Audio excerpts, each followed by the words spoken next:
بسم اللہ الرحمن الرحیم۔ آج کے درس یعنی اس عبارت میں مصنف رحمہ اللہ دو باتیں ذکر کر رہے ہیں۔ نمبر ایک معرف اور قول شارح، جسے تعریف بھی کہتے ہیں، اس کی تعریف بیان کر رہے ہیں، یعنی کہ تعریف کی تعریف۔ نمبر دو تعریف کی اقسام بیان کریں گے، ٹھیک ہے، کہ تعریف لفظی کیا ہے اور تعریف حقیقی کسے کہتے ہیں، حد تام، حد ناقص وغیرہ کیا ہے، رسم تام وغیرہ، ٹھیک ہے۔ اگر آپ کو یاد ہو تو درس نمبر 11 میں ہم نے منطق کا موضوع پڑھا تھا کہ منطق کا موضوع دو چیزیں ہیں۔ نمبر ایک معلومات تصوریہ اور نمبر دو معلومات تصدیقیہ۔ ہم نے کہا یہ دو چیزیں منطق کا موضوع ہے، لیکن وہ معلومات تصوریہ جس سے ایک مجہول تصور حاصل ہو۔ کیا مطلب؟ یعنی وہ معلومات تصوریہ جو موصل ہو مجہولی تصوری کی طرف، یعنی وہ معلومات تصوریہ جس سے ہمیں ایک مجہولی تصوری حاصل ہو۔ اور نمبر دو وہ معلومات تصدیقیہ جس سے ہمیں ایک مجہولی تصدیقی حاصل ہو۔ اور ہم نے کہا تھا کہ ان دو یا زیادہ معلوم تصورات کو، جس سے ایک نامعلوم تصور کا علم ہوا ہے، ایک نامعلوم تصور معلوم ہوا ہے، ان دو یا زیادہ معلوم تصورات کو کہتے ہیں معرف اور قول شارح، ٹھیک ہے۔ اور ہم نے کہا تھا کہ وہ دو یا زیادہ معلوم تصدیقات جس سے ایک نامعلوم تصدیق کا علم ہوا ہے، جس سے ایک مجہولی تصدیقی حاصل ہوا ہے، تو ان دو معلوم تصدیقات کو کہتے ہیں حجت اور دلیل، ٹھیک ہے۔ اب حجت اور دلیل کیا ہے، اس کی مستقل بحث آگے تصدیقات میں آ رہی ہے انشاءاللہ، ٹھیک ہے۔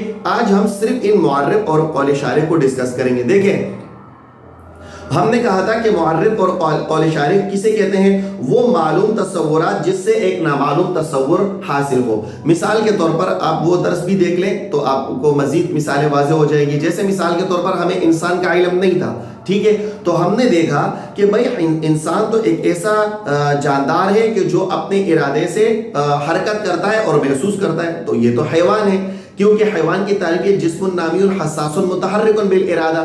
تو معلوم ہوا کہ انسان، آپ نے پوچھے کہ بھائی انسان کیا ہے، تو اس میں تو ایک حیوانیت داخل ہو گئی، مطلب یہ اس کا ایک جزء حیوان ہے، ٹھیک ہے۔ دوسرا ہم نے سوچا کہ بھئی یہ انسان تو ایک ایسا حیوان ہے کہ بھئی یہ جو نطق کرتا ہے، بولتا ہے، ٹھیک ہے نا، تو ہم نے حیوان کے ساتھ ناطق لگایا، تو ان دو معلوم تصورات سے ہمیں پتہ چلا انسان نامعلوم کا، ٹھیک ہے۔ تو ان دو یا زیادہ معلوم تصورات جس سے ایک نامعلوم تصور کا علم ہو جائے، اسے ہم نے کہا تھا کہتے ہیں معرف اور قول شارح، ٹھیک ہے۔ معرف بھی اسے کہتے ہیں، اسے قول شارح بھی کہتے ہیں، ٹھیک ہے، قول شارح، ٹھیک ہے، اور جناب اسے تعریف بھی کہتے ہیں، ٹھیک ہے۔ اسی طرح دوسری مثال لے لیں، جیسے مثال کے طور پر اسم، ہمیں اسم کا پتہ نہیں تھا کہ بھئی یہ اسم کیا چیز ہے، ٹھیک ہے، تو نحویوں نے کہا کہ بھئی یہ جو اسم ہے نا، یہ کلمۃ تدل علی معنی فی نفسها، ٹھیک ہے، اور غیر مقترن بأحد الازمنة الثلاثة، ٹھیک ہے، کہ بھئی یہ جو اسم ہے یہ ایک ایسا کلمہ ہے جو اپنے معنی پر خود بخود دلالت کر رہا ہے، اور نمبر دو غیر مقترن بأحد الازمنة الثلاثة، کہ یہ تینوں زمانوں میں سے کسی ایک کے ساتھ ملا ہوا بھی نہیں ہے۔ کیا مطلب؟ یعنی اسم وہ کلمہ ہے جو اپنے معنی پر خود بخود دلالت کرے اور تین زمانوں میں اس میں کوئی زبانہ نہ پایا جائے، ٹھیک ہے۔ تو ہم نے ان معلوم تصورات کو ملایا، تو اس سے ہمیں ایک اسم جو کہ تصور ہے، نامعلوم تصور تھا، اس کا ہمیں علم ہوا، ٹھیک ہے۔ تو ان دو معلوم تصورات یا زیادہ معلوم تصورات جس سے ایک نامعلوم تصور کا علم ہوا ہے، اسے کہتے ہیں معرف اور قول شارح، ٹھیک ہے۔ یا مثال کے طور پر ہمیں جو ہے جن کا پتہ نہیں تھا کہ بھئی یہ جن کیا چیز ہے، ٹھیک ہے، تو ہمیں اتنا پتہ تھا کہ بھئی یہ آگ سے بنا ہوا ہے، ٹھیک ہے، کہ ایک جسم ہے اور جناب آگ سے بنا ہوا ہے، جسم ناری، اور ہمیں یہ بھی پتہ تھا کہ بھئی مختلف شکلیں بدلتا ہے، تو یتشکل باشکال مختلفہ، ٹھیک ہے، یتشکل باشکال مختلفہ، ٹھیک ہے۔ تو اس معلوم تصورات کو ملانے کے بعد ہمیں جو ہے جن کا علم ہو گیا کہ بھئی جن کسے کہتے ہیں، یہ ایک جسم ناری، آگ سے بنا ہوا جسم ہے اور مختلف شکلیں بدلتا ہے، تو جن بھی ایسا ہی ہے۔ تو ان معلوم تصورات کو ملانے کے بعد ہمیں ایک جن جو کہ ایک نامعلوم تصور تھا اس کا علم ہو گیا۔ یا مثال کے طور پر ہم کہتے ہیں کہ بھئی یہ جوہر کیا چیز ہے. ٹھیک ہے, تو ہم نے سوچا کہ بھائی جوہر جو ہے یہ وہ چیز ہوتا ہے جو قائم ہو. ٹھیک ہے, قائم, ٹھیک ہے, اور بنفسی, اپنی ذات پر خود بخود قائم ہوتا ہے اور اپنے قیام میں کسی غیر کا محتاج نہیں ہوتا. ٹھیک ہے نا, خود بخود قائم ہوتا ہے. تو اس قائم بنفسی ہی سے ہمیں جو ہے کس کا علم ہوا؟ جوہر کا علم ہو گیا. ٹھیک ہے, اب ان دو معلوم تصورات جس سے ہمیں جوہر کا علم ہوا ہے, اسے کہتے ہیں معرف, قول شارح اور تعریف. یہ تینوں اس کے نام ہیں. تو خلاصہ کلام یہ ہوا کہ وہ معلوم تصورات جس سے ہمیں ایک نامعلوم تصور کا علم ہوا ہے, ایک نامعلوم چیز معلوم ہوئی ہے, اس معلوم تصورات کو کہتے ہیں معرف, قول شارح اور تعریف. اور جو چیز ہمیں معلوم ہوئی ہے, جس کی تعریف ہوئی ہے, اسے کہتے ہیں معرف. ٹھیک ہے, اسے کہتے ہیں معرف. یہ باب تفعیل کا صیغہ اس مفعول ہے. عرف یعرف تعریفا فهو معرف, وعرف یعرف تعریفا فذاک معرف, مصرف کے وزن پر ہے. ٹھیک ہے, تو وہ چیز جس کی تعریف کی گئی ہے, وہ چیز جس کو معلوم کیا گیا ہے, جس کو پہچانا گیا ہے. اور معرف وہ چیز جس کے ذریعے سے تعریف کی گئی ہے, جس کے ذریعے سے پہچانا گیا ہے. تو ان تصورات کے ذریعے سے ہم نے ان کو پہچانا, تو وہ معلوم تصورات اسے کہتے ہیں معرف بھی کہتے ہیں. قول شارح اس لیے اس کو کہتے ہیں کہ ایک ایسا قول ہے, ایسے جملے ہیں, ایک ایسے کلمات ہیں جو شرح کرتی ہے, جو اس کی وضاحت کرتی ہے, اور اسے تعریف بھی کہتے ہیں. ٹھیک ہے, میرے خیال میں یہ 4 مثالیں کافی ہیں. ٹھیک ہے, اچھا, تو معرف, قول شارح اور تعریف, یہ چیزیں ہمیں سمجھ آ گئی کہ بھائی یہ معرف کیا ہے, قول شارح کیا ہے اور تعریف کیا ہے, اور معرف کا بھی ہمیں پتہ چلا. اب اس عبارت میں مصنف رحمہ اللہ یہاں پر معرف کی یہی تعریف کر رہے ہیں. اگر آپ کو یہ بات سمجھ آ گئی جو میں نے یہاں پر بیان کی, تو آپ کو معرف کا پتہ چل گیا ہوگا. ٹھیک ہے, اب یہاں پر مصنف نے کیا تعریف کی ہے؟ مصنف نے تعریف کی ہے کہ معرف اور قول شارح یہ اس مفہوم کو کہتے ہیں جس کو کسی پر حمل کیا جائے. ٹھیک ہے, یعنی کسی چیز پر جس چیز کو حمل کیا جائے, جس کے لیے خبر بنایا جائے اس وجہ سے تاکہ وہ چیز ہمیں معلوم ہو. اس نے کہا ہے کہ معرف الشیء ما يحمل علیہ لافادۃ تصورہ, کسی چیز کا معرف یہ ما اس مفہوم کو کہا جاتا ہے یحمل علیہ, جو کسی چیز پر حمل کیا جائے, کسی چیز کے لیے محمول بنایا جائے. کیوں بھائی؟ لافادۃ تصورہ, تاکہ اس معرف کے تصور کا فائدہ دے. کیا مطلب؟ یعنی جس کی وجہ سے ہمیں وہ معرف معلوم ہو. تصور کا معنی علم ہے. دیکھو یہ یحمل کا مطلب یہ ہے نا, آپ کو پتا ہے کہ خبر اپنے مبتدا پر محمول ہوتا ہے. آپ کو پتا ہے کہ مبتدا کو موضوع کہتے ہیں اور خبر کو محمول کہتے ہیں, اور خبر کو مبتدا پر حمل کیا جاتا ہے. ٹھیک ہے نا, جس کی وجہ سے ہمیں مبتدا کے بارے میں علم ہو جاتا ہے. ٹھیک ہے, تو مصنف رحمہ اللہ فرماتے ہیں معرف وہ چیز ہے کہ جس کو کسی پر حمل کیا جائے اس وجہ سے کہ جس کی وجہ سے معرف کا پتہ چلے. کیا مطلب؟ یعنی مصنف یہ فرماتے ہیں کہ بھائی یہ جو انسان ہے, مثلا میں یوں کہوں گا الانسانو, جس چیز کو آپ نے معلوم کر رہے ہیں نا معرف, اس کو مبتدا بناؤ اور ان معلوم تصورات کو اس کا خبر بناؤ. ٹھیک ہے نا, اس پر حمل کرو, کیونکہ خبر مبتدا پر حمل ہوتا ہے, اس پر محمول ہوتا ہے. ٹھیک ہے نا, تو اسے ہم کہیں گے تعریف. جیسے میں کہوں الانسان حیوان ناطق, حیوان ناطق, اسی کو میں نے الٹا کر دیا. معرف کو میں نے شروع میں لایا اور معرف کو بعد میں لایا. تو یہ معرف کو شروع میں لانے اور معرف کو بعد میں لانے, قول شارح کو بعد میں لانے کو کہتے ہیں تعریف. ٹھیک ہے, تو یہاں مصنف کہتے ہیں معرف الشیء, کسی چیز کا معرف, ما وہ مفہوم ہے یحمل علیہ, جو اس چیز یعنی معرف پر حمل کیا جائے. کیا مطلب؟ یعنی اس کے لیے خبر بنایا جائے اور معرف کو مبتدا بنایا جائے. ٹھیک ہے, موضوع بنایا جائے, موضوع, اور اسے منطق کی اصطلاح میں کہتے ہیں محمول.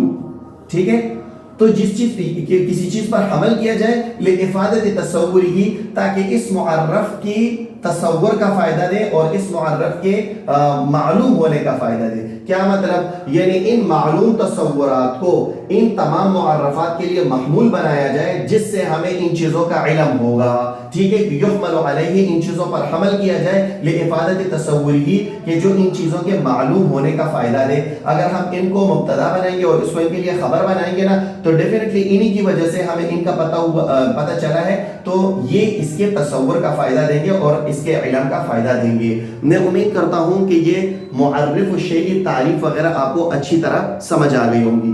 ٹھیک ہے, اب جب ان چیزوں کو معرف، قول شارح اور تعریف کہتے ہیں. اب یہ جو تعریف ہے اس کی دو قسمیں ہیں. ٹھیک ہے، یہ پہلی بات ہماری ختم ہوئی ہے. دوسری بات ہے تعریف کی دو قسمیں. ایک ہے تعریف حقیقی، ٹھیک ہے، اور جناب دوسرا ہے تعریف لفظی. دیکھیں تعریف حقیقی سے کہتے ہیں، دیکھیں بھائی تعریف حقیقی کا مطلب یہ ہوتا ہے جس میں دو چیزوں میں سے ایک ہو. نمبر ایک اطلاع علی الذاتیات. کیا مطلب؟ یعنی تعریف حقیقی وہ کہلائے گی جس سے ہمیں کسی چیز کی ذاتیات کا علم ہو، کسی چیز کی حقیقت اور ماہیت کا علم ہو. نمبر دو، یا تعریف حقیقی یہ کام کرے گی کہ وہ کسی چیز کو ماعدہ سے ممتاز کرے گی، یعنی کسی چیز کو اپنے باقایا مشارکات سے جدا کر دے گی. تو یہ دو کام جو بھی تعریف کرے گا اسے ہم کہیں گے تعریف حقیقی. ٹھیک ہے، تو اس کے دو کام ہیں، اطلاع علی الذاتیات، اطلاع علی الذاتیات، ٹھیک ہے، اور دوسرا یا اس کا کام ہوگا امتیاز عن جمیع ما عدا، امتیاز عن ما عدا.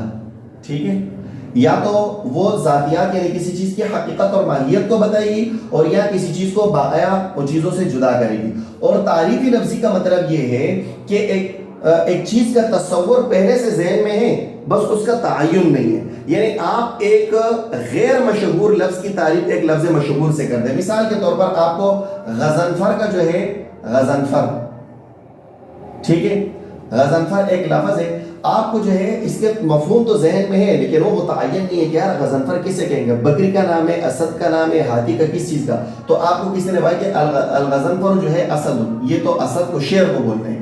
تو یہ ہے تعریفی لفظی کہ ایک غیر مشہور لفظ کی تعریف آپ نے مشہور لفظ سے کیا جو کہ آپ کے ذہن میں پہلے سے موجود طریقے صرف متعین نہیں تھا. اس کو کہتے ہیں تعریفی لفظی. اس کا بیان آگے آ رہا ہے. اب ہم صرف تعریف حقیقی کو بیان کر رہے ہیں. ٹھیک ہے، تو تعریف حقیقی اسے کہتے ہیں کہ جس کی صورت پہلے دماغ میں حاصل نہ ہو بلکہ وہ یا تو معلوم تصورات کے ذریعے سے وہ حاصل ہو، اور یا وہ اطلاع علی الذاتیات دے، یعنی کسی چیز کے حقیقت اور ماہیت کے بارے میں بتائے، یا کسی چیز کو ماعدہ سے ممتاز کرے. حقیقت اور ماہیت کے بارے میں بتائیں، جیسے حیوان ناطق ہے. ٹھیک ہے، حیوان ناطق یہ ایسی تعریف ہے جو ہمیں انسان کی حقیقت اور ماہیت کے بارے میں بتا رہی ہے. ٹھیک ہے، اور یہ امتیاز عن جمیع ما عدا، یعنی کسی چیز کو غیر سے ممتاز کرے. جیسے میں انسان کی تعریف کروں صرف ناطق کے ذریعے سے، تو یہ ناطق یہ ایسی تعریف حقیقی ہے جو انسان کو اپنے باقایا حیوانات سے جدا کر رہی ہے کہ بھائی گدھا گھوڑا وغیرہ وہ ناطق نہیں ہے بلکہ ناطق صرف انسان ہے. تو ہم یہ بھی تعریف حقیقی ہے، یہ بھی تعریف حقیقی، کیونکہ اطلاع علی الذاتیات دے رہی ہے، کسی چیز کی حقیقت ماہیت مکمل بتا رہی ہے. اور یہ جو امتیاز عن جمیع ما عدا جو ہے یہ ناطق ہمیں دے رہے ہیں. تو یہ آپ کو اچھی طرح سمجھ آ گیا ہوگا کہ تعریف کی ابتداءً دو قسمیں، حقیقی اور لفظی. پھر یہ جو تعریف حقیقی ہے نا، اس کی دو قسمیں، ایک کو کہتے ہیں حد اور ایک کو کہتے ہیں رسم. دیکھیں حد جو ہے، حد یہ اس تعریف کو کہتے ہیں کہ جو فصل کے ذریعے سے ہو. ٹھیک ہے، اور یا اس کی تعریف یہ ہے کہ یہ جو مکمل ذاتیات کے ذریعے سے ہو. جیسے میں انسان کی تعریف صرف حیوان ناطق سے کروں تو یہ کہلائے گا حد، اور کیونکہ اس میں ناطق بھی ہے تو جس میں فصل ہو، فصل کے ذریعے سے ہو تو اس کو حد کہتے ہیں. ٹھیک ہے، اور وہ تعریف جو خاصہ کے ذریعے سے ہو یا جو مکمل ذاتیات کے ذریعے سے نہ ہو، کچھ ذاتیات اور کچھ عرضیات ہو، تو اسے کہتے ہیں رسم. جیسے میں انسان کی تعریف کروں بھائی ضاحک کے ساتھ، ٹھیک ہے، یا جسم ضاحک کے ساتھ. ٹھیک ہے، دونوں کے ساتھ، جسم ضاحک کے ساتھ کروں یا صرف ضاحک کے ساتھ تو وہ رسم کہلائے گی. اور اگر فصل کے ساتھ کروں گا ناطق یا حیوان ناطق کے ساتھ تو وہ حد کہلائے گی. پھر حد کی بھی دو قسمیں، ایک کو کہتے ہیں حد تام اور ایک کو کہتے ہیں حد ناقص. ٹھیک ہے، رسم کی بھی دو قسمیں، ایک کو کہتے ہیں رسم تام اور ایک کو کہتے ہیں رسم ناقص. معلوم ہوا کہ تعریف کی ابتداءً دو قسمیں، تعریف حقیقی، تعریفی لفظی، جو کہ میں نے بتا دیا کہ اس میں کیا فرق ہے. اور تعریف حقیقی کی پھر دو قسمیں، ایک کو کہتے ہیں حد اور ایک کو کہتے ہیں رسم. پھر حد کی دو قسمیں، حد تام، حد ناقص، اور رسم تام اور رسم ناقص. رسم کی بھی یہ دو قسمیں. ٹھیک ہے، اب حد تام، حد ناقص کیا ہے، رسم تام اور یہ رسم ناقص کیا ہے، یہ انشاءاللہ ہم اگلے درس میں پڑھیں گے. دیکھیں ذرا، کہا کہ فصل فی التعریفات، یہ فصل تعریفات کے بیان میں ہے، یعنی تعریف کی جو اقسام ہے اس کے بیان میں. ٹھیک ہے، تو یہ تعریف کی اقسام ہیں سارے. کہا کہ معرف الشیء ما یحمل علیہ الافادۃ تصوری.